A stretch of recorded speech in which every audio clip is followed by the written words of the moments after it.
Item 6 is the debate on the general principles of the Public Health Wales Bill. In accordance with, in accordance with Standing Order 12.233, I have not selected the amendment to the motion, and I call on the Minister for Health and Social Services to move the motion. Mark Drakeford. Diolch yn fawr, Cadeirydd. Thank you very much, Chair. I move the motion.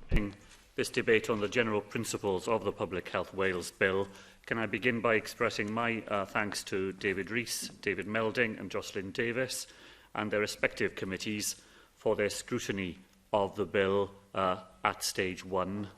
I would also like to acknowledge the important contribution from the range of stakeholders who have assisted with the process by providing written and oral evidence.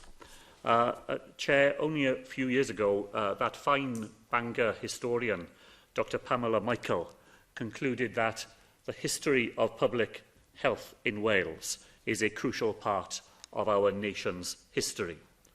And the bill before the National Assembly today continues that 150-year radical tradition into the 21st century by turning its legislative sight on important contemporary issues of public health policy. For our children, the bill provides new protections against the deadly dangers of tobacco, establishing a statutory register of retailers of tobacco and nicotine products, and creating a new criminal offence of knowingly handing over tobacco or nicotine products to a person aged 18 years or under. It will prohibit the intimate piercing of children under the age of 16, protecting them from avoidable harm. For our young people in particular, the bill introduces a new special procedures licensing system, which will make the standards of practice of the best working within the sector become the standards of all. For our older people, the requirement for local authorities to prepare local strategies for the provision of toilets for use by the public will provide an achievable way of addressing a complex issue which has a disproportionate impact on older citizens and families with young children. For the whole of our communities, but particularly those in more disadvantaged localities, the changes which this bill introduces to the planning of pharmaceutical services will base the system more closely on local needs and better reflect the crucial public health role of our community pharmacies. Chair, let me respond briefly to each of the 3 detailed committee reports produced as a result of Stage 1 scrutiny. The Health and Social Care Committee produced 19 recommendations to be taken forward either through amendment to the bill or in a number of other ways. I will write formally in relation to all 3 committees and in relation to all committee recommendations. But I can say this afternoon that I will reply positively to the great majority of them, including the great majority of the Health and Social Care Committee proposals.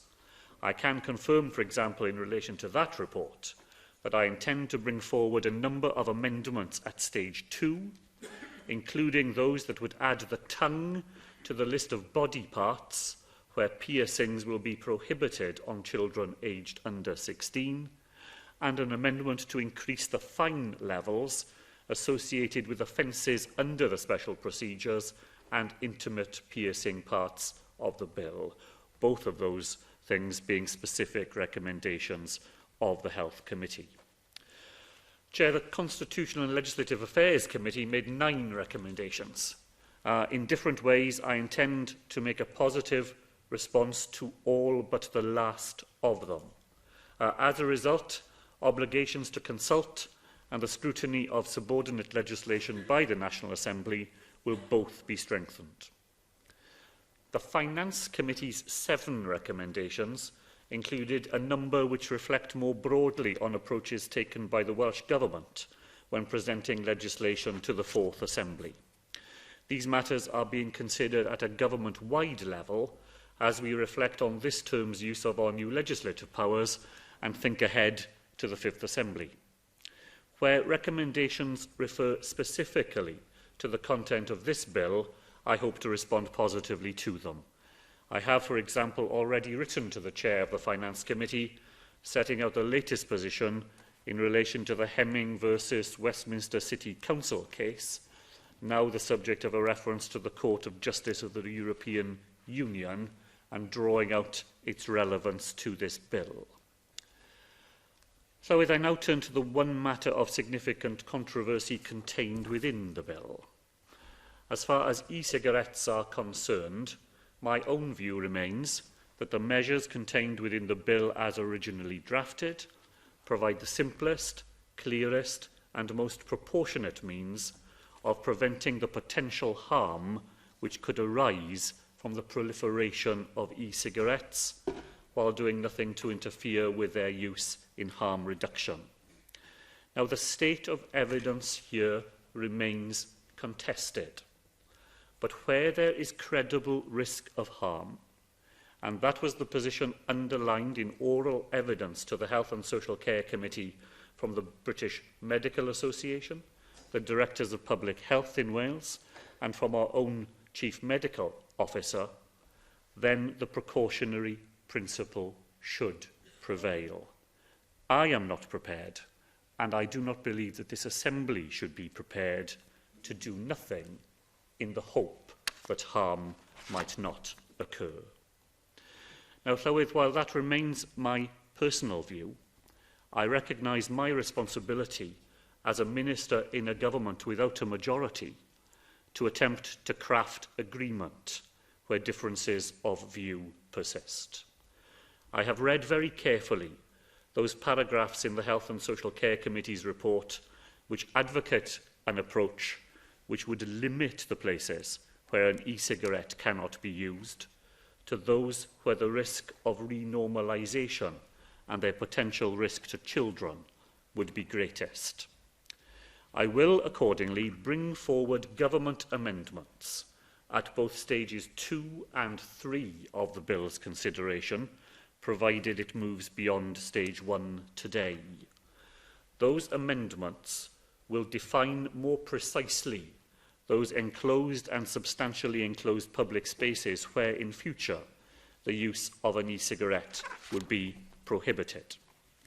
Initially, at stage 2, it is my intention to lay such amendments in relation to educational establishments containing students aged 18 and under, places where food is served, and public transport.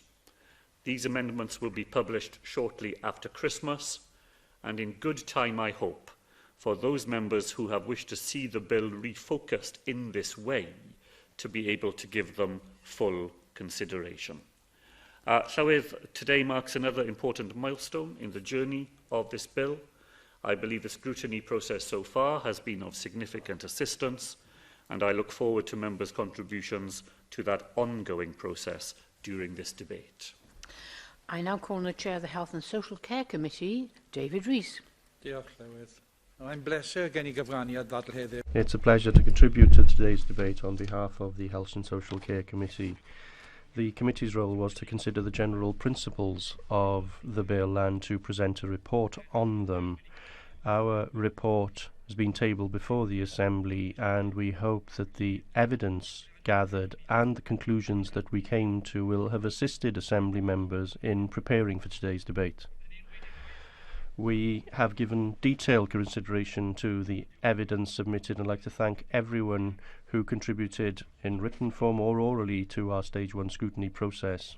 A couple of comments made by the Minister this afternoon on the recommendations of the committee's report, but obviously I'll await the detail in his response to comment any further on that. Members will see from our report that we have not made a recommendation on whether the Assembly should agree the general principles of the bill. This is because we did not reach a consensus on one chapter of the bill, the provisions relating to restricting the use of e-cigarettes in public places in line with tobacco products. However, we did agree on all other aspects of the bill and have made 19 recommendations which we believe would strengthen those provisions. We have been clear throughout our work on the bill about the importance of ensuring that we gathered evidence on all aspects, not just those of more controversial nature. We therefore structured our evidence sessions thematically to avoid more prominent aspects of the bill from dominating our time. Clywed, I intend to follow a similar structure today and will work through the report effectively in reverse order. The Assembly has been told many times of the negative impact a lack of toilet facilities can have on people's lives, especially those who may need frequent access to such facilities. We therefore welcome the provisions in the bill to require local authorities to prepare and publish local toilet strategies for their areas. We did hear from stakeholders that they believe local authorities should be required to provide toilet facilities, but we do realise the financial burden this would place upon local authorities. We've recommended, therefore, that they should publish progress reports to ensure that these strategies are meeting the needs of the communities they serve. In pharmaceutical services is another issue on which the committee have undertaken several pieces of work. Again, we welcome the provisions in the bill which seek to change the way health boards make decisions about pharmaceutical services so that they are based on needs of the local area.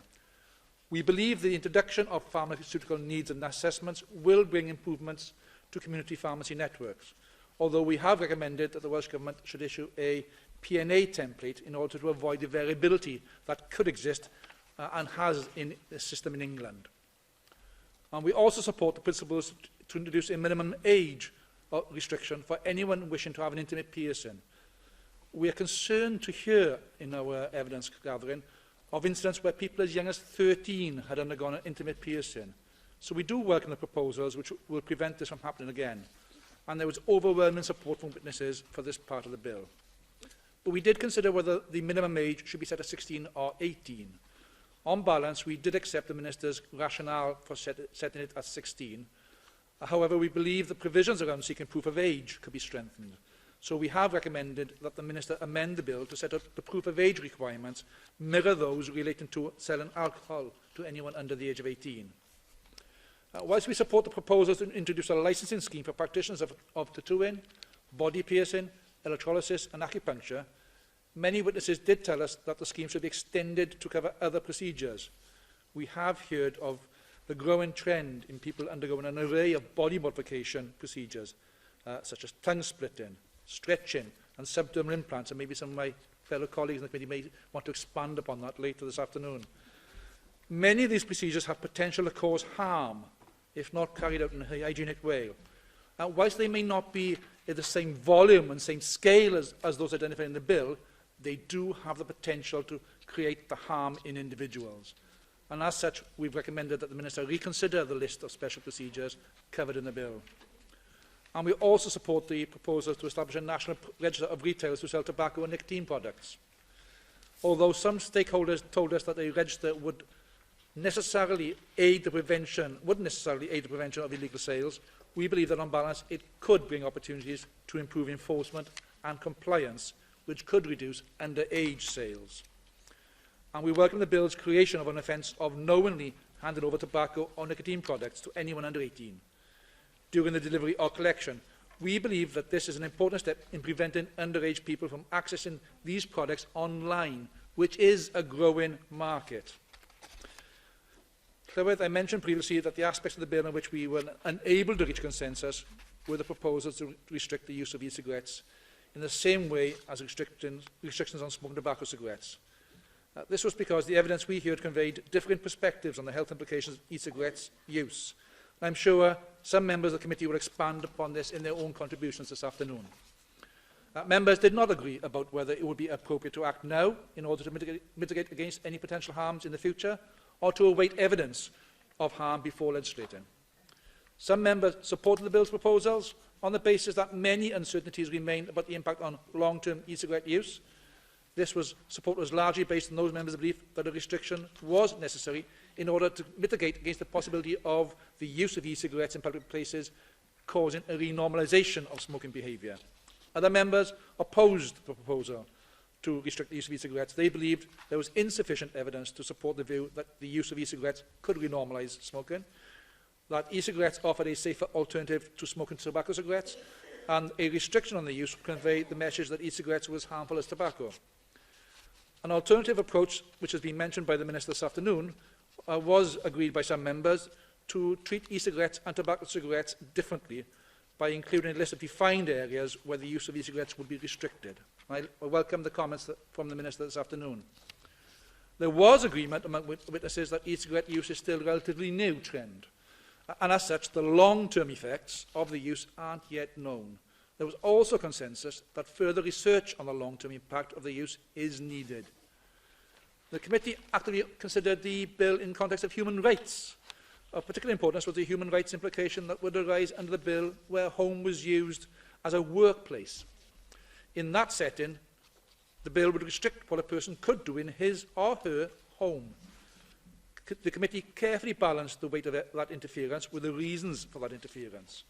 And as far as tobacco cigarettes were concerned, the committee was unanimous that the interference with the right to respect for the home was proportionate. However, in relation to e-cigarettes, the committee was once again split on as to whether the interference with the right to respect for the home was proportionate. Further details of our considerations are set out in a report. In my closing remarks, I would like to thank the members of the committee for their hard work and the commitment they have shown to this work. While we did not reach consensus on all aspects of the bill, I believe that we have been thorough in our approach to considering its general principles. And I am grateful also to all who have given their time to contribute to our work, both in written evidence and in verbal evidence. And I wish to conclude by expressing my thanks to the clerk and her team who guided us through our inquiry and our deliberations. Their input, I believe, towards the latter stages was vital. Diolch yn fawr. I now call on the Chair of the Constitutional and Legislative Affairs Committee, David Melding. Thank you, Presiding Officer. We reported on this bill on the 30th of November.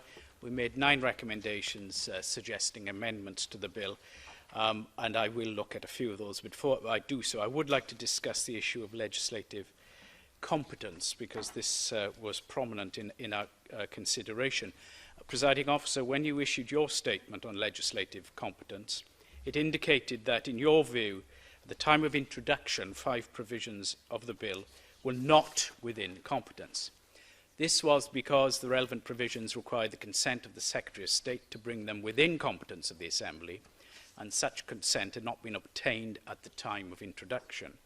We noted the Minister's comments regarding the differing interpretations over Section 110, subsection 2 of the Government of Wales Act, and that provision states, and I quote, "The person in charge of a bill must, on or before introduction of the bill, state that, in that person's view, its provisions would be within the Assembly's competence," I end quote.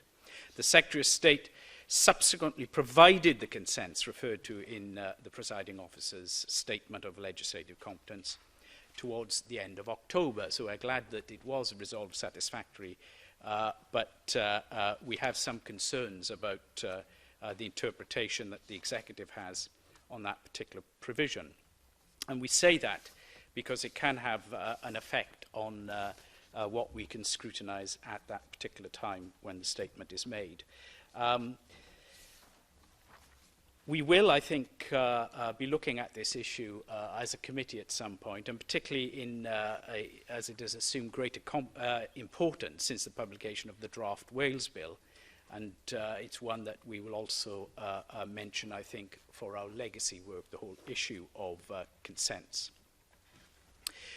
Presiding Officer, you also drew our attention to the issues of human rights, noting that under Section 108, subsection 6C of the Government of Wales Act 2006, a provision of a bill is outside the Assembly's competence if it is incompatible with the European Convention on Human Rights, and we had a fruitful exchange on this with the Minister.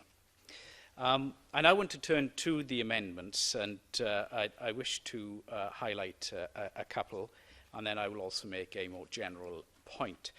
Section 6, subsection 1 states that premises in Wales are smoke-free if they are workplaces, and Section 6, subsection 2 defines a workplace. Under Section 6, subsection 4 of the bill, premises are smoke-free only in those areas that are enclosed or substantially enclosed, and Section 6, subsection 7 allows the Welsh Minister to specify by means of regulations what enclosed and substantially enclosed mean. We recommend that the Minister should table an amendment to Section 6 to the bill, placing the definitions of enclosed and substantially enclosed on the face of the bill. We came to this view because we believe that the definitions enclosed and substantially enclosed are central to the bill. And it would seem as a general rule to us to define terms used in the bill on the face of the bill, and we see no reason why that should not be the case here. And we do note that the Minister has indeed used definitions, or says that he would use definitions that are already in regulations made in an earlier order. If the Minister is not persuaded by this approach, we believe that he should table an amendment to the bill applying the affirmative procedure to the making of regulations under Section 6, subsection 7. Section 51, subsection 1, requires the Welsh ministers to make regulations that set out the licensing criteria that must be met before a special procedure licence can be granted. And Section 52, subsection 1, allows the Welsh ministers to set out in regulations mandatory licensing conditions that apply to special procedure licences.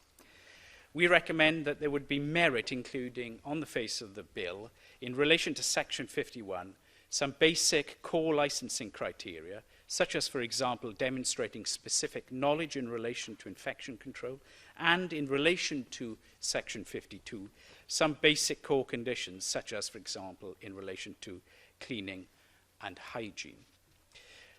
We've noted the Minister's objection in principle to having some criteria and conditions on the face of the bill and some in regulations, but I don't want to anticipate, but I think he is giving careful consideration to the ability to have approach that allows both use in core on the bill and also use of regulations. And indeed, he did use that dual approach in the regulation and inspection of social care Wales bill. And if, with your permission, I could just finally make the point.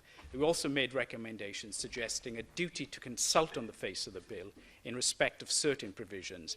This, in our view, represents good practice to ensure that future ministers and administrations are obliged to consult on important matters. I don't doubt the minister's good intentions in this respect, but it is important, we believe, to hardwire these duties to consult into the bill. Thank you. My Christmas spirit has just been used up, so can I just ask the rest of the speakers, I have a long list of speakers, please stick to your 5 minutes, otherwise we're not going to get through everybody. Darren Millar. Merry Christmas, Presiding Officer. Yeah, thank you. I welcome the opportunity to take part in this debate. This has been quite a complicated piece of work for the Health and Social Care Committee, and I know that many members will share my view that whilst there was lots of consensus on a significant proportion of the bill, part of the bill did polarise members of the committee, and of course I'll touch on that part of the bill in a few moments. But if I can just talk for a few seconds regarding the other aspects of the bill on which there was a lot of consensus.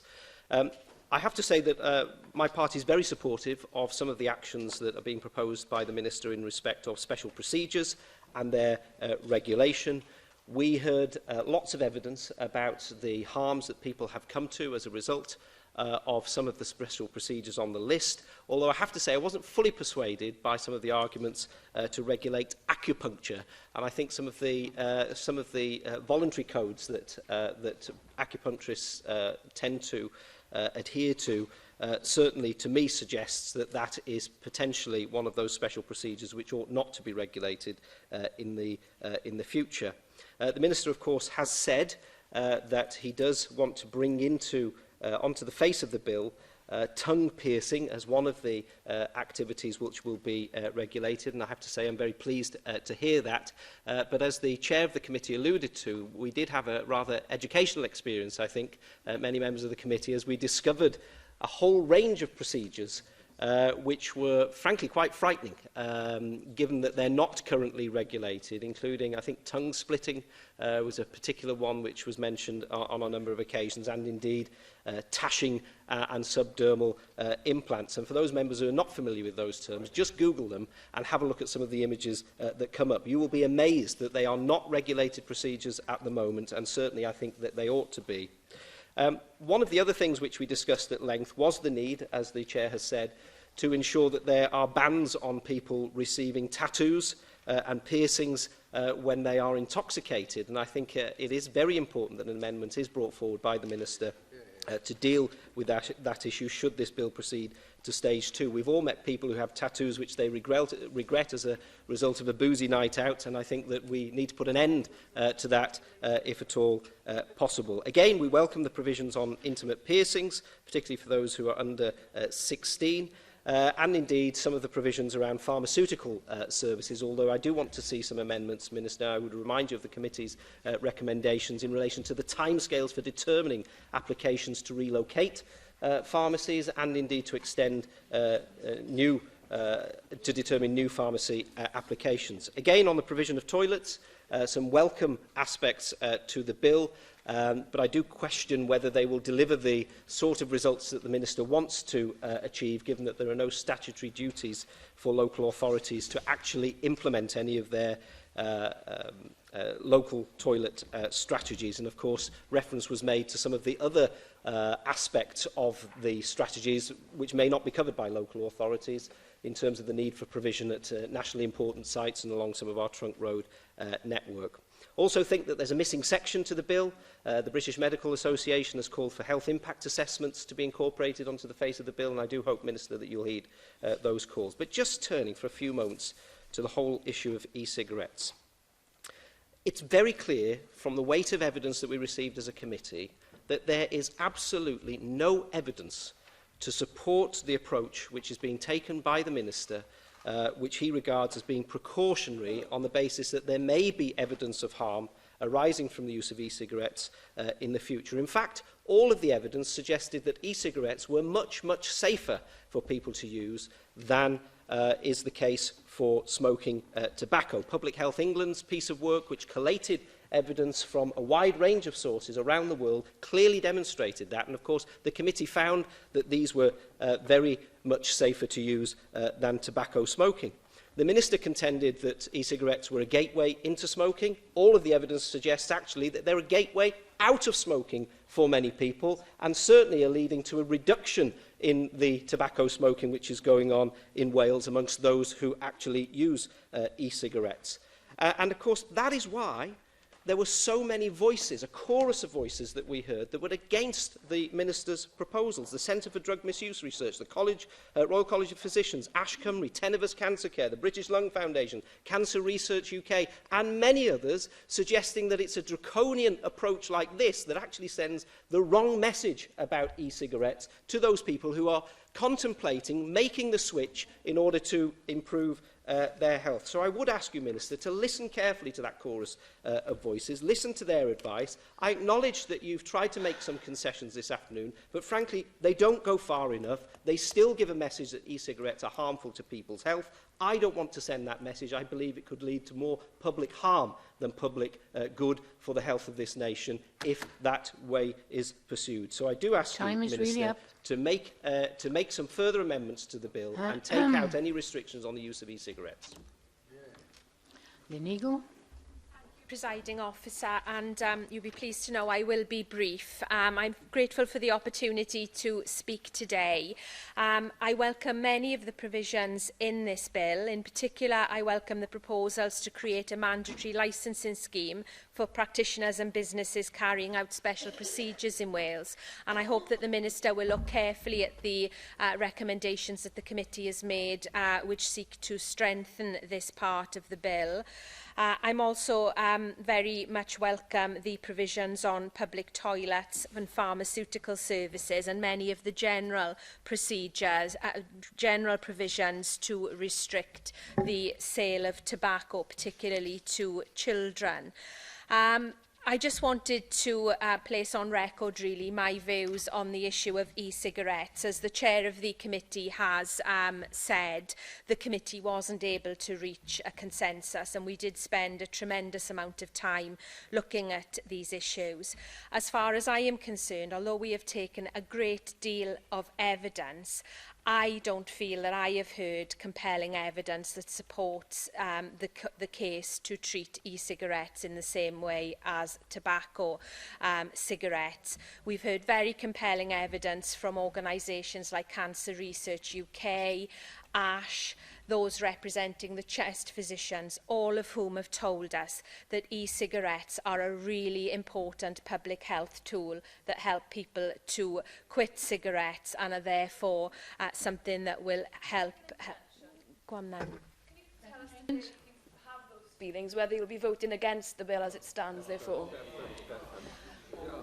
Well, as I was going to go on to say, because the committee couldn't reach a consensus, we came up with 3 options in our report, which are there for members to read. But the option that I am most in support of is what we have discussed in the committee as being a middle road, one which doesn't treat e-cigarettes in exactly the same way as cigarettes, but recognises that there may be a risk of normalising smoking-type behaviour, especially for young people. So that is the option that I favour, and I'm very much welcome what the Minister has said today, in that he will be looking to bring forward amendments setting out the kind of places where the use of e-cigarettes will be restricted. I will want to look carefully at those places, and I think it's very important that we get that list right and that we don't push people using e-cigarettes to quit smoking into situations where they are with other smokers and therefore likely to start smoking again. And I think it's essential that we send a message that we view these products differently. So that is the option that I am very keen to see progressed, and hope that the Minister will come back with some very well thought out proposals in this area. Thank you. Thank you. Ellen Jones. Thank you, Presiding Officer, and others have already mentioned the debate on this legislation in committee has been challenging and very interesting, and many of us have learnt a great deal. Some of us have learnt that our fellow members have a great deal of information on many aspects which were highlighted during the course of this legislation, and some of us felt very naive in the company of our fellow members. But there are some very important elements contained within this legislation. Setting an age limit of 16 on intimate piercing is a very important step and should be legislated on, as is the licensing system for special treatments, and that highlights the fact that there has been no licensing in place up to this time. The section on public toilets is very important. The availability of public toilets is very important to the public, and for people of a particular age or people who have particular conditions. But meeting this need just by placing a statutory requirement on each local authority for a provision of toilet strategy appears to me slightly inadequate, particularly today when we are discussing the budget for public services. And if we were honest with ourselves, we all know that the best and easiest way of providing public toilets is to fund local authorities adequately so that they can deliver them. But may I move, therefore, to the issue that has already been the most contentious in this debate and was the most contentious during our committee deliberations, namely the ban on the use of e-cigarettes in public places. From here on in, I will be speaking as Elin Jones rather than as the Plaid Cymru representative, as Plaid Cymru is to have a free vote this afternoon, and others will also contribute to the debate. Now, I have no doubt that the use of e-cigarettes is a very important tool to reduce or eradicate the use of tobacco. They are increasingly used by people to that end. This is a very important contribution to improving public health and improving the health of individuals who are addicted to tobacco. Nothing should therefore be done that would put at risk these important steps that are taken by individuals and society more widely, and that's why, in my view, this legislation shouldn't be passed in its current form, and that is why tobacco cigarettes shouldn't be treated in exactly the same way as e-cigarettes. Now, the simplest, most practical way of progressing, therefore, is to withdraw the sections on the use of e-cigarettes from this bill, and for the government to introduce a separate bill on e-cigarettes which would allow further, more detailed consideration of the use of e-cigarettes and would avoid any risk of the whole bill falling on the basis of one section, which is cause of contention to date. Now, in the absence of that happening and this legislation being split, and he has reconfirmed that position this afternoon, then this legislation does have to be amended, fundamentally amended. And we have heard from the Minister that he does have an intention to make significant changes to the legislation and to treat tobacco cigarettes and e-cigarettes very differently through not introducing a general ban on the use of e-cigarettes in public places, but rather to ban them in defined areas where the public congregate, and the Minister has given us some examples of those areas this afternoon, and I'm sure that there will be further examples, and therefore we could place on the face of the bill those areas where a ban would be enforced in terms of the use of e-cigarettes. And as Lynn Neagle has said, that has been an issue that the committee has considered, and some of us as members have been attracted to that compromise as a way of continuing the debate on the ban of e-cigarettes in public places. And that is to achieve two important things. First of all, to treat tobacco cigarettes and e-cigarettes in different ways, reflecting the different levels of damage to public health, and secondly, not to run the risk of renormalising the activity of smoking, be that tobacco or e-cigarette, in those areas where the public do tend to congregate. I am therefore willing to await the details provided by the Minister as he brings them forward in stage 2, so that we can discuss those details further as we legislate on this new and important area. Kirsty Williams. Thank you, Presiding Officer. As the Minister opened the debate, I can agree with him when he stated that it is public health measures and public health campaigns that have been crucial in advancing health and well-being of our population. From Chadwick's sanitary conditions of the labouring population to the first ever Public Health Act enacted by the Liberal government in 1848, it has often been measures regarding access to clean water, clean air, decent housing and improved working conditions that have added the most to life expectancy of people in our countries. Now, I wouldn't put this public health bill up there with that of 1848, but there are important provisions within it, and provisions which I support, around pharmacy, intimate piercing.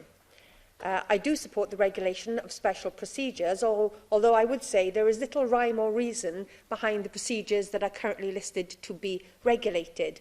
Regulating tattooing and acupuncture, but not taking a decision to regulate tashing, branding, cupping, scarification, tongue splitting, let alone colonic irrigation or dermal fillers. There doesn't seem to, as I said, to be a very coherent and consistent approach.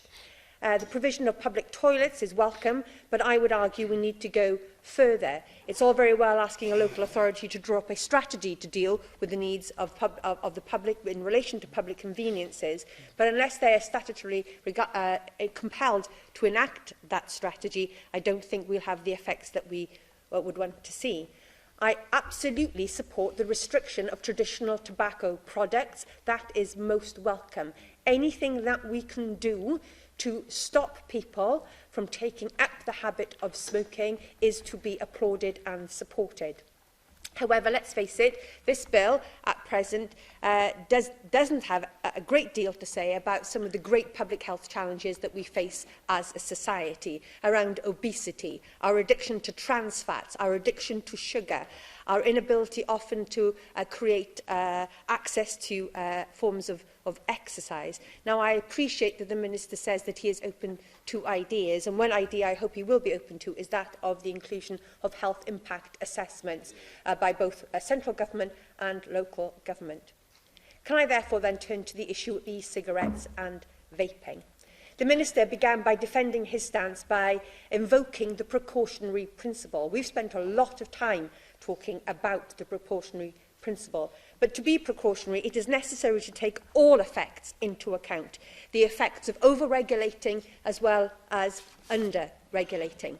And it is my belief that before legislating, we need to take the precaution not to lose the undoubted benefits of moving people off traditional tobacco and onto vaping devices. As we heard from Cancer Research UK and eminent chest physicians, we could prevent literally tens of thousands of premature deaths if we could persuade those who are addicted to traditional tobacco products to move on to e-cigarettes. As the British Heart Foundation told the committee, cigarettes kill 1 in 2 of their long-term users. A smoker switching from cigarettes to e-cigarettes is moving from a far more to a less risky behaviour, and it is wrong to seek to discourage this. We believe that these proposals will not improve public health in Wales and may in fact have the potential to damage it. That was a view that was shared by Tenefus Cancer Care, and only last night the British Lung Foundation emailed all Assembly members to ask them to vote against the provisions of this bill. Now, none of those organisations could be accused of being apologists for the tobacco industry. They deal day in, day out with the consequences of the tobacco industry, and they see value in keeping a distinction, a very clear distinction between traditional tobacco and vaping. And let's talk about the gateway effect. Now, Ash Cymru's survey showed that regular users of e-cigarettes by never smokers was absolutely negligible at 0.16%. There is no evidence, none at all, that these products act as a gateway to traditional tobacco products. They are used practically exclusively to enable those smokers to cut down on their tobacco usage or to quit altogether. And I am very fearful that if we treat these products in the same way, the research that has been carried out by other people that demonstrates that people take the decision not to switch because they equate the two products as being equally dangerous to their health, and therefore there is no value in switching, will be detrimental. A stage 1 debate, presiding officers, asks us to make a judgment on the principles behind the legislation. This bill seeks to enhance and promote public health in Wales. As it is currently drafted, the inclusion of the e-cigarettes measure does not do that, and therefore we cannot support it. John Griffiths. Diolch, Llywydd. It is very good to see the Welsh Government and the Assembly taking forward legislation on public health. And as other members have mentioned, I hope that very much that we see further legislation improving public health in Wales as we go forward into the next Assembly. It is a major challenge to improve public health in Wales, Llywydd, and a very necessary challenge to grasp given the huge challenges that the health service faces around an ageing society, complex health conditions, the need to have people taking more responsibility for their own health. And public health measures, I believe, can play a significant part in addressing that very important agenda. With regard to this particular legislation, I'm very pleased that we will now have a compulsory special procedures licensing system, for example, with regard to tattooing and body piercing, particularly because of the fairly recent examples in Newport where an establishment offering those services resulted in, I think, over 500 people being offered precautionary blood tests as a result of infections arising from the services that were provided. So there is obviously a need, with that example in mind, to offer greater protection for the public in terms of individuals needing licences and indeed the premises involved being approved. So I very much welcome the provisions in that regard. As others have mentioned as well, Llywydd, I do believe that toilets are a very important public health facility and provision. And obviously it's particularly important to the elderly, to families with young children, to people with particular health conditions. So placing a duty on local authorities to have a local toilet strategy, I think, will be a significant step forward. I heard what some members have said about some of the shortcomings as they see it, but I do believe it will be an important step forward, and there are ways around some of the funding issues. In the past, this Assembly has discussed ways of involving local businesses, for example, and the wider public sector in terms of provision, with advantages for those operations, as well as the advantage of providing greater toilet provision. And I hope very much local authorities will find effective ways forward once they have to meet this duty.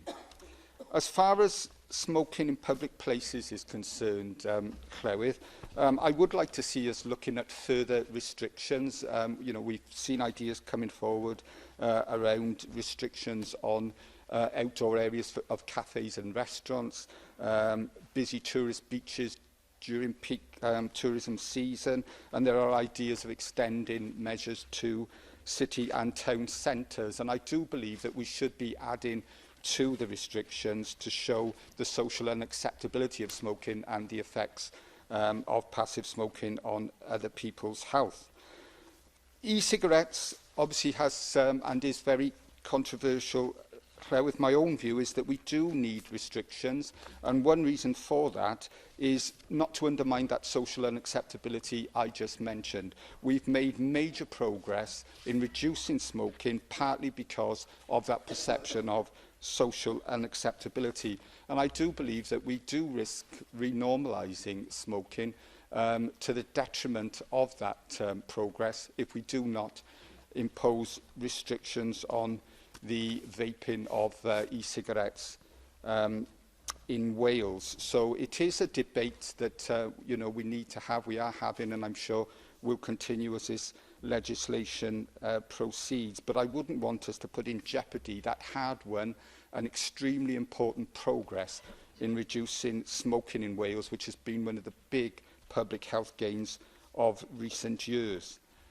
Finally, Llywydd, health impact assessments, as others have mentioned, I do believe that we need to give very careful consideration to including those health impact assessments. And I'm sure the Minister will look at this and whether we could introduce a system through this legislation that would add meaningfully to other measures in place, including those under the Wellbeing of Future Generations Act. Lindsay Whittle. Diolch yn llawer. Well, the key health targets for Wales: alcohol-related illnesses, tobacco, cigarette smoking, obesity, children living in poverty, the need to increase immunisation levels, tackling substance misuse and mental illness to this list, and you would have the most vital public health issues on which the Welsh Government needs to take action. And what are we talking about? Vaping. I mean, no one is going to argue against the suggestion that matters covered in this bill don't deserve some attention. But please, let's get our priorities right. Please look more closely at the evidence for and against the banning the use of e-cigarettes as and when more and better evidence becomes available. Do not jump to hasty conclusions. I believe strongly the government's targeting of e-cigarettes, trying to put them in the same box as tobacco, is ill-informed and misunderstands the point of them. I believe it dangerously understands their potential value in helping people to quit tobacco. I'd like to focus on a number of areas, particularly from the committee stage, which underscores the wrong direction of this bill when it comes to vaping. In paragraph 110 of the committee report, the work of the Public Health England and ASH is noted, which showed a study in which 20% of those questioned now believe that vaping is as bad or worse than tobacco. This is a mistaken view. It's a view which was taken hold in part because of actions like the government want to take. If the position of authorities becomes one where, for all intent and purposes, vaping is treated the same way as tobacco, then it should surprise no one when people continue to smoke tobacco. And this is what I believe will happen.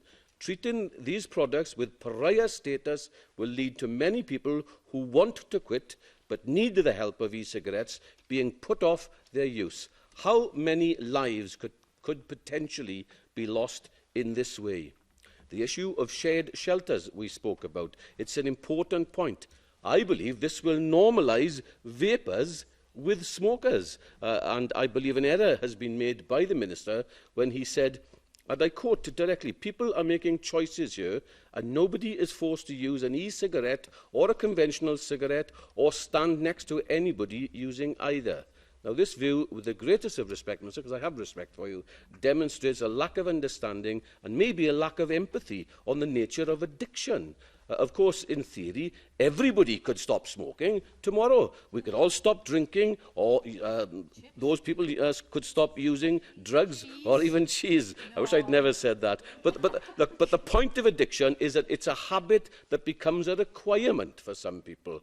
And simply dismissing the legitimate concerns of those who have fought and battled to stop using tobacco, on their worries of having to be exposed to tobacco smoke when they're vaping or trying to quit, is almost offensive now. So, look, I'm concluding, I'm good on time, I'm concluding by asking, when did the evidence is not conclusive, another quote, become a rallying call to ban something or regulate something? What there is clear evidence of is that e-cigarettes have helped millions of people to stop smoking tobacco or seriously reduce their intake. People have quit smoking after decades of smoking. They've becoming resigned to a fate of never being able to quit, and now they can. E-cigarettes have brought hope and a better health to countless numbers of people. There are people in this very room who have stopped smoking even by using these devices. The worst decision we could make now would be to start treating these products the same as tobacco by being overzealous. We cannot allow our anti-smoking prejudice and the distaste with the behaviour of smoking overcome our goals for sound, evidence-based public health decisions. And I would like the government to withdraw the vaping measures from this bill. Keep the options open to revisit the issue in future, but these measures are the wrong decisions at the wrong time. For that reason, I will be voting against the general principles today, and I urge other members to do exactly the same and join with me, the Royal College of Physicians, British Lung Foundation, Cancer Research UK, ASH, Drug Misuse Research, Royal College of Midwives, Lloyd Pharmacy, Tenevis, British Heart Foundation and Public Health England. The list goes on. I rest my case. Thank you. Jocelyn Davies. Thank you, Presiding Officer. Well, I think I ought to start by declaring an interest in this debate because I vape myself. I have, in fact, given up smoking several times using various methods, but have recently settled on a vaping device to help me to continue not to smoke tobacco. And I want to ensure that the perspective of someone who actually uses a vaping device is heard in this debate today. Now, the government, I think, has displayed a startling lack of understanding of the behaviour and the motivation of those who smoke and those who have chosen to move towards vaping devices to help them stop or reduce their smoking.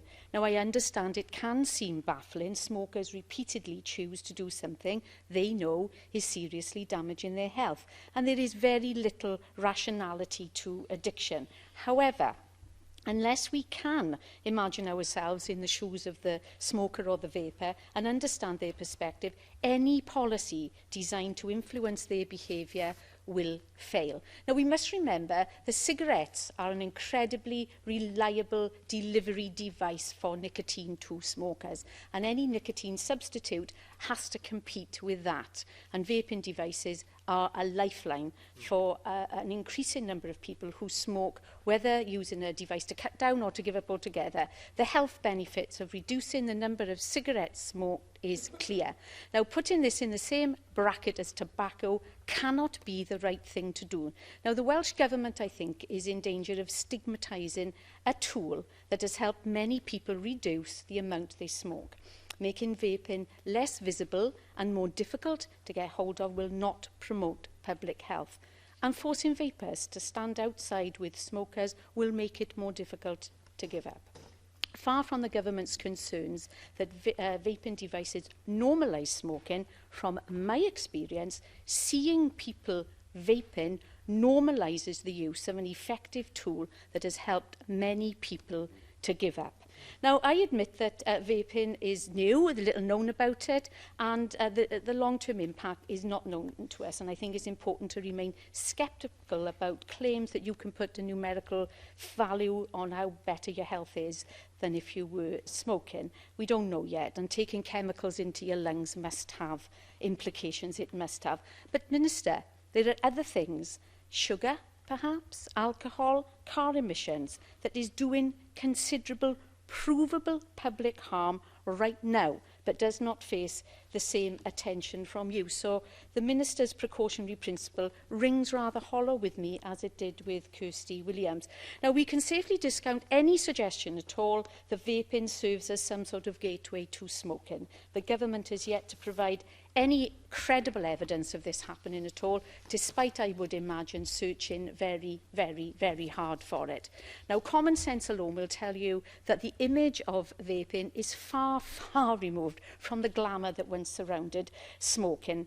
However attractive vaping devices appear, vapors look incredibly unglamorous, and people will not be attracted to it by how it looks. I would not vape in front of any of you. Now, there are some very good things in this bill that I would very much like to support, because Minister might not know that I also have a keen interest in tattooing and body piercing. But, but we'll come to that, no doubt, at another time, and I might have to declare more interest, Presiding Officer.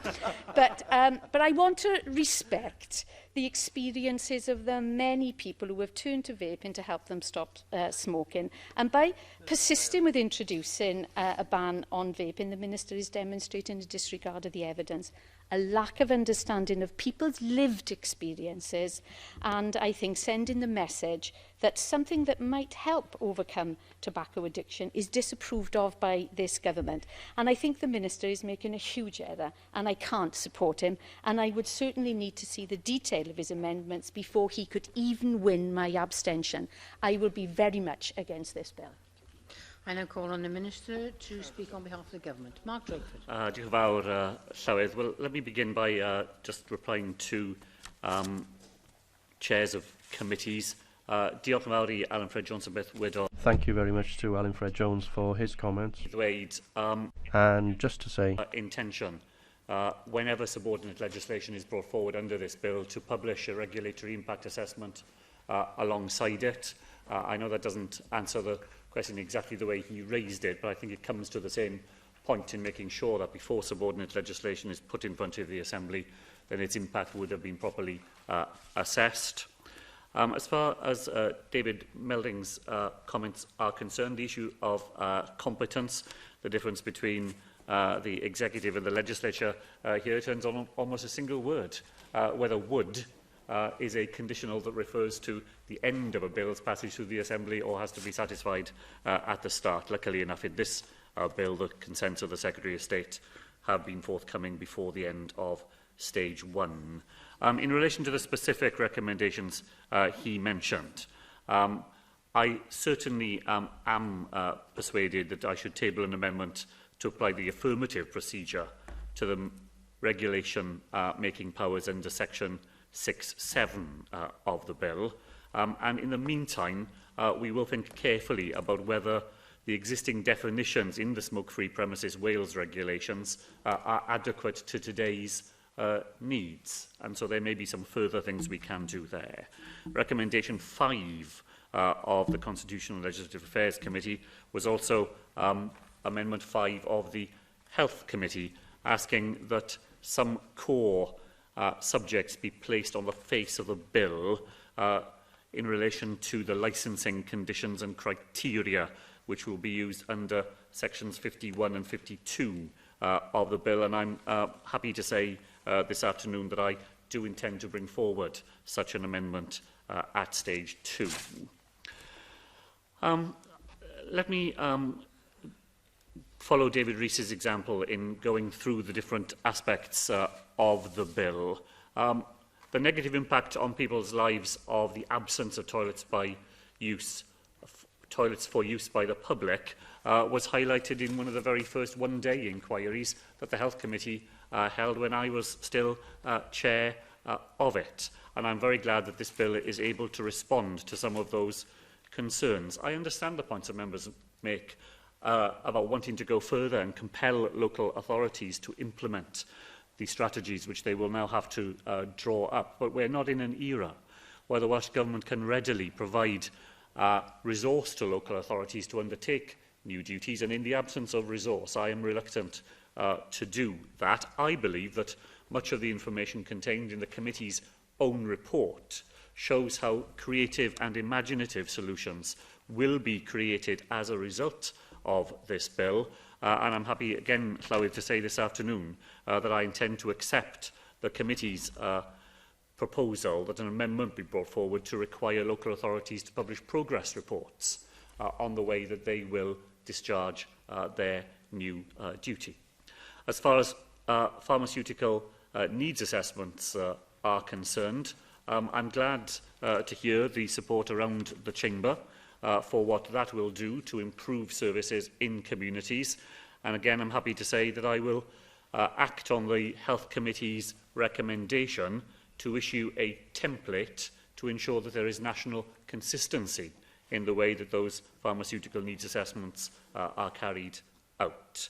And in relation to intimate cosmetic piercing, as I think Darren Millar said, there's been overwhelming support for that during the Stage 1 discussion, and I'm happy to bring forward an amendment at Stage 2 to strengthen the proof of age requirements, again in line with the committee's recommendation.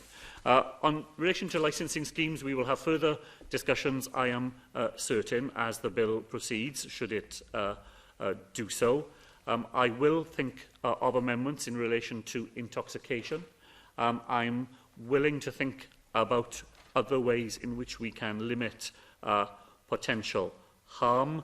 There are some tricky legal issues here as to whether or not in the law we might legitimise activity that in other places could be the subject of a criminal prosecution for actual bodily harm. And I think that's something that we would not want to do in relation to some of the activities that members have mentioned.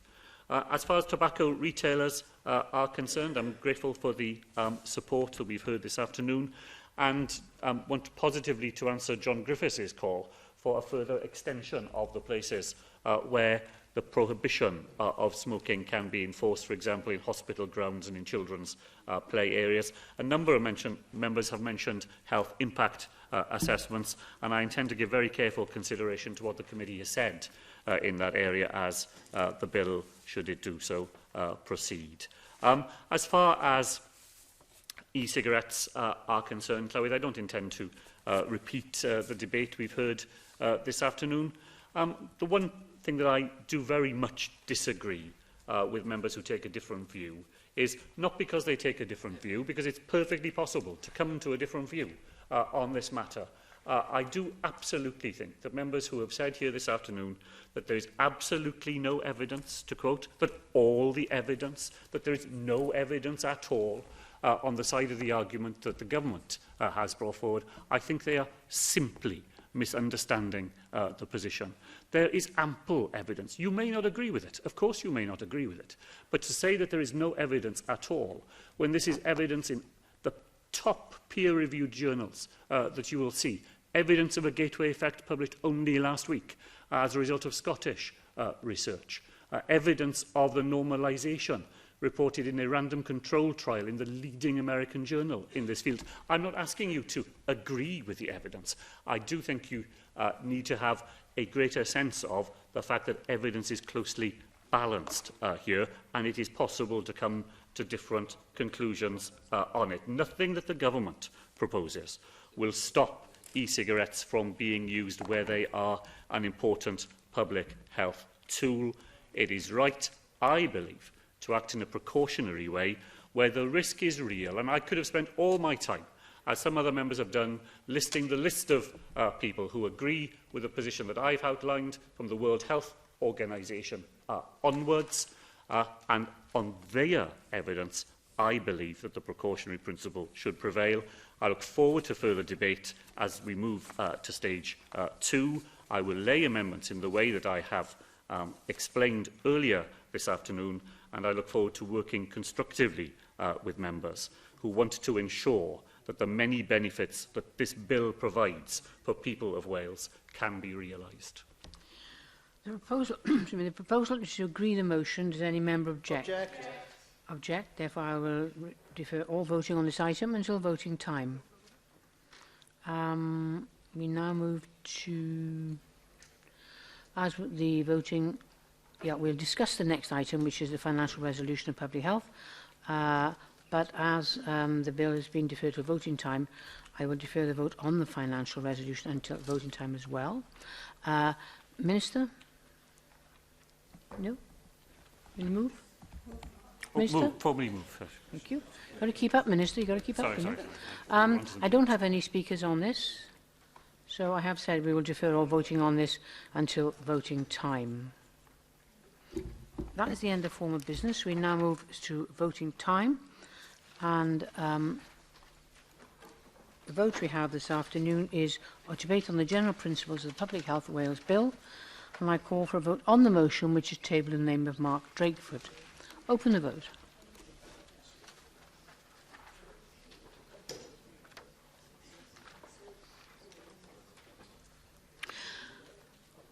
Close the vote.